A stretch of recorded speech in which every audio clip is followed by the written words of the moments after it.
Indiana University's new budget takes effect on July 1st, but very few have any idea what's in it. But we do know the university has to pare $100 million from the budget due to lost funding from the state and federal governments. Our Aubrey Wright reports on how those potential cuts will impact the university.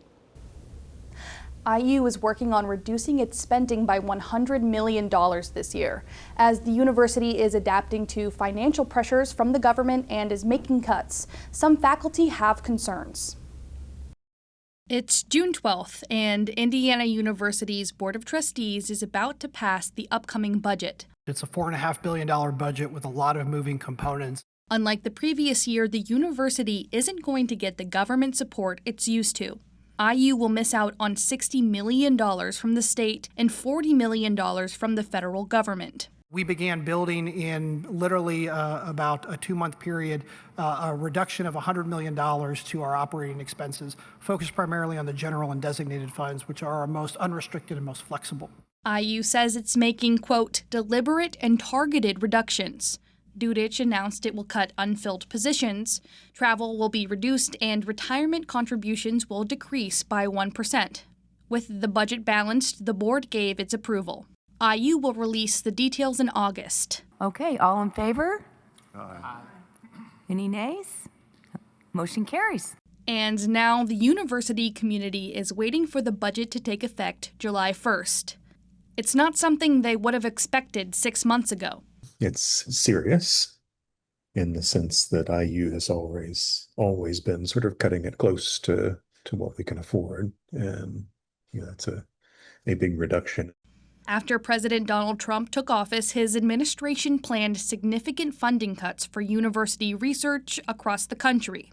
Federal agencies have cited the ability to save billions of dollars and repurpose the funds for efficient research. But the abrupt changes left college researchers in the lurch. They're searching for discoveries in medicine, energy, technology, and more.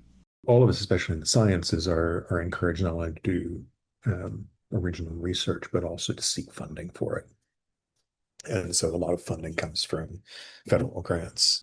Federal grants directly fund research projects by paying for things like equipment or materials. The grants also cover a variety of indirect costs, such as accounting, maintenance, or just keeping the lights on. Now, those indirect funds could be significantly reduced. That cut will have tremendous impact because it basically means the university won't be able to afford to have the labs that are necessary to do that research, which what the longer-term outcome of that will be, I don't know. Indiana's government also complicates the situation.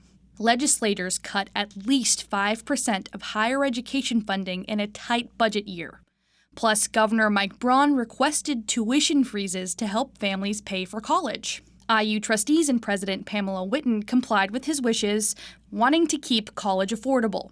I'm pleased to announce that Indiana University will recommend holding tuition and mandatory fees flat for in-state undergraduate students for the fall 25 and 26 year and for the 26-27 academic years. Tuition revenue is IU's largest source of income, about a third of its budget. For certain schools, it makes up even more. Where is the money going to come from? Shopko says IU is supposed to serve Hoosiers, but out-of-state students will bring in more money. Setting us up in this particular way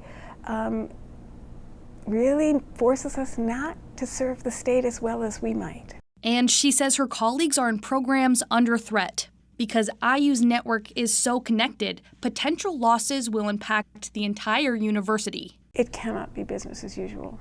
She fears staff won't be replaced and young researchers won't want to come to IU. We're supposed to be getting more done. We're supposed to be doing it with fewer staff and with fewer faculty.